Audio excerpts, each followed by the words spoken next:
Hello, good people of YouTube. Mountbatten here. And today, after 4 very long years, we finally have some most joyous news. To fully understand the context of what's been going on for the past 4 years with the channel, and with how I've been having to make content on YouTube for the past 4 years, there's a bit of Sealord lore you got to get through.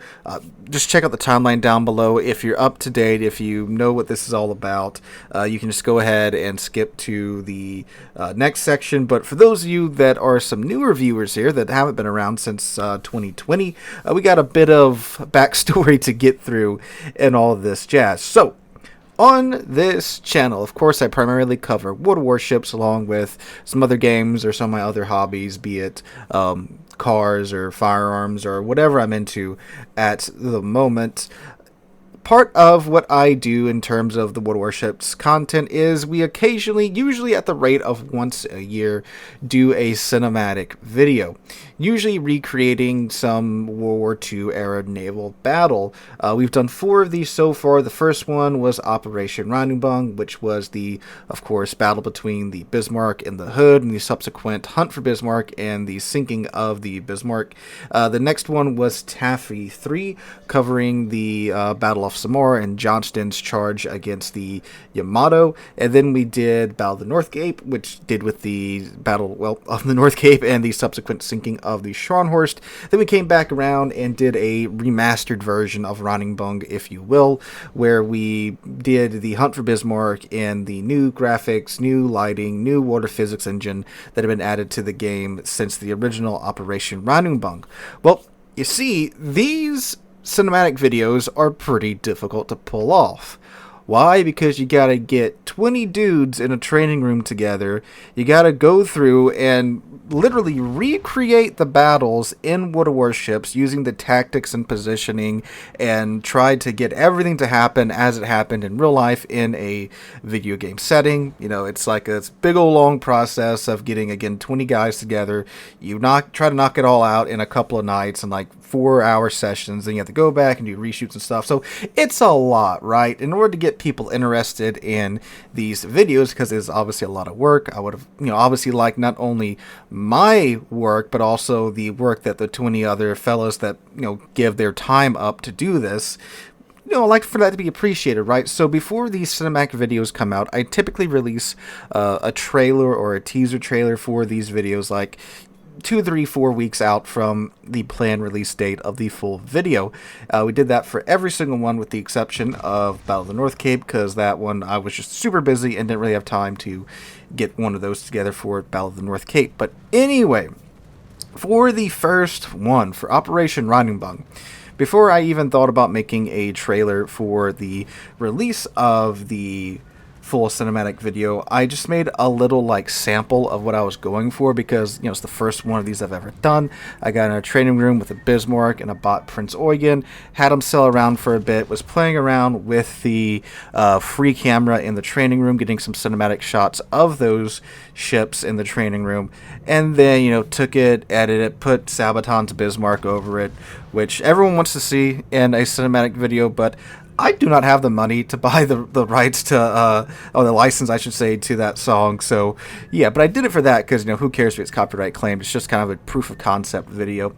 Anyway, in addition to that, I took some historical footage from the actual launch of the Bismarck from a video I found here on YouTube and cut it in with that.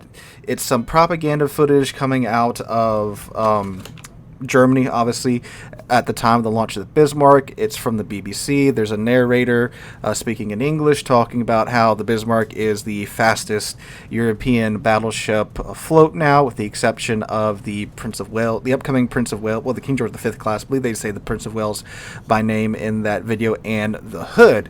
So it's like, okay, that's perfect. It's historical footage. It's some nice foreshadowing going on between the showdown between the Hood and the Bismarck. So take that, drop it in that video, render that video out, and it just sits on my hard drive for some time. And then when it comes time to get the unpaid actors, if you will, literal unpaid actors at this point, for this video, I upload it to my channel in an unlisted format, meaning that the only way you can see that video is if I send you the link for it. So the call goes out asking for players that are willing to, be an unpaid actor for this Operation Riding Bung video, and I link that video in the Discord announcement in order to have, just kind of show players like, hey, look, this is what we're going for. It's going to be cinematic. There's going to be music, usually Ace Combat music over these videos. We're going for this, cool cinematic approach to recreating these naval battles. And what happened was I pinged the Discord. I went to get dinner. And when I was waiting for the takeout to arrive at my car, this is back during COVID, right? So you had to sit in the parking lot, and they would bring you your food out. I got a Discord message from a member saying, hey, look, that video you linked, it's unavailable right now. And I thought they meant like they couldn't find it on the channel. I said, hey, look, you gotta, follow the link on the Discord ping and it'll take you to the video. They said, no, it's not available. And I thought, what the heck? So I clicked on the announcement on my Discord app on my phone, followed the link, and when I got there, the video had been removed by YouTube. And then I thought, oh, this is not great. I checked my email, and sure enough, the video has been taken down, and I've gotten a community guideline strike for hate speech. Because in that video, obviously it's 1930s era Germany, a certain Austrian painter is in power, and he really likes his flags with his angry plus signs, right?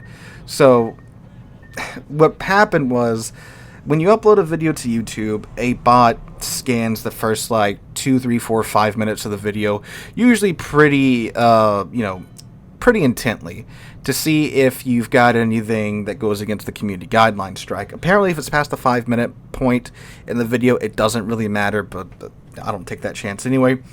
And for a video that's a minute and 2 seconds long, yeah, it's there. Angry Painter Man is there too. Spicy plus sign is there. Angry plus sign's there. And it saw that and it tagged it as hate speech. And keep in mind, this is 4 years ago. I had maybe, I think, 15,000 subscribers back 4 years ago. So since that happened, and I'm a small channel, I'm still a small channel today, right? But a much smaller channel back in the day, there's no chance I'm going to get in touch with a live person at YouTube. The only way you can really get stuff like this resolved is if you have 1 million subscribers plus, or at minimum, I believe 500,000 subscribers. You can kind of get in touch with a live person at YouTube, right? So for a channel with 15,000 subscribers, if that, again, this is 4 years ago, there's no chance, right? So that community guideline strike has been on my channel for the past 4 years. And the reason why that's super scary is because if you catch another one, your channel is banned from uploading videos or live streaming for a week solid. And if you know anything about how YouTube works, the algorithm likes to see consistency in your upload schedule. So for a channel of my size, if I can't upload for a week, that's going to absolutely murder it when it comes to the algorithm. I know a lot of you say, we'll still be here no matter what. I really, really, really, really appreciate it. I really do. But in today's YouTube world, if the algorithm isn't pushing your videos into people's recommended feeds, you're not going to get views. That's unfortunately how it works. So for the past 4 years, I've had this community guideline strike still stuck on my channel. Until yesterday. Because finally, after years and years and years of having this, just shoot first and ask questions later approach to the community guidelines, YouTube finally added a way for you to get these community guideline strikes removed from your channel. You go and you take this. It sounds super corporate. I mean, it's Google, right? One of the biggest corporations in the world, right? Super corporate sounding, but you take a policy training to remove your community guideline strike. So I thought, okay, if I can get this removed from my channel, that way I don't have it lingering over my head anymore. And the way YouTube changes the community guidelines kind of willy-nilly, and the way they enforce it also kind of willy-nilly. Yeah, if you can get that removed to where you still have your warning slot available, that's obviously, that's the route you want to take. So I thought it was going to be like this big old huge ordeal. It actually wasn't. It took me like all of 10 minutes to do.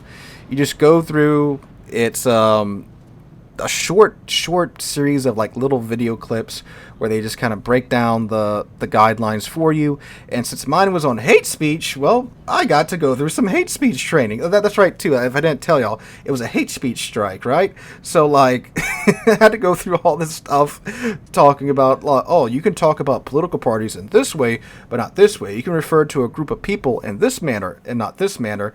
And I'm sitting here like, oh, okay, I just want this off my channel, please. But it really wasn't that bad at all, really. Again, under 10 minutes. It was 10 minutes tops, the time I was spending doing this. It was done, and then your channel gets put on a probationary period where you have to wait 90 days and not get another infraction, another community guideline strike on that same subject. So apparently you can not. I couldn't get another guideline strike for hate speech, but I could get a guideline strike for like their like nudity. I don't know why that came to my name. Came to my head at first, but I could like violate the nudity policy and still not get demonetized for that apparently. Not demonetized, banned from uploading for that apparently, which I thought's weird, but okay. So yeah. Yesterday was the 3-month, the 90-day, the end of the 90-day probationary period, and now finally, after 4 years, I'm finally done with having this community guideline strike hovering over my head. And up until, again, yesterday, that the warning was on my YouTube studio page, just there reminding me that I had this strike. So that's great. That's gone now. And what does this mean for the channel? Well, it means that we don't have to worry about that anymore, thank God. We can be a little bit, hopefully have a little bit more, I don't want to say liberty, but more confidence going forward with some of the content that I'll be making. I'm trying to go more into the historical documentary side of things, like we did with the turret explosion video, and the Sinking of the Indianapolis, and the Liberty historical video, because we talk about history, and you have a system that's ran by bots. Just saying or even showing the wrong thing is interpreted as hate speech, and I've been very, very hesitant to kind of branch out into that branch of content or that type of content for a very long time now because of that. So you should see more variety on the channel, especially coming in the summer when I have more free time to sit down and research video topics for things like that. There is another cinematic video coming out. It'll probably also be coming out in the summer as well, so if you're a fan of those, that's coming out as well. The big kicker for this all too is that the video that got me the hate speech strike is still up on the channel. I'll link it in the comments or in the description down below. It's still up on YouTube. That's why I thought it was safe to use, because I thought, oh, angry mustache man's here. There's some angry plus signs as well, but clearly it's on YouTube. So if YouTube's fine with this historical footage being on YouTube, they shouldn't have a problem with it being used in a historical video. But apparently they did. However, again, that's all gone now. We're free to move on. We're free to, again, hopefully bring some more variety to the channel in terms of the content in the future. So be on the lookout for that stuff, guys, coming this summer. Again, when I have more free time to, get all that stuff together. If you guys don't know, I am a teacher as my primary job. This is what I do on the side. So when I have breaks and stuff, I'm able to sit down and do more complicated videos rather than just commentary on the news or ship reviews or top 5 videos and the like. So I was able to do the Ultimate Strategy Tier List 2 video last week because I had a week off of work the previous week. So yeah, that's hopefully a bright future for the channel as of right now. But I just wanted to update you guys on that, especially you guys that have been with the channel since we started dealing with all that crap 4 years ago. So the future is hopefully looking pretty bright, and I thank you guys for being here for it.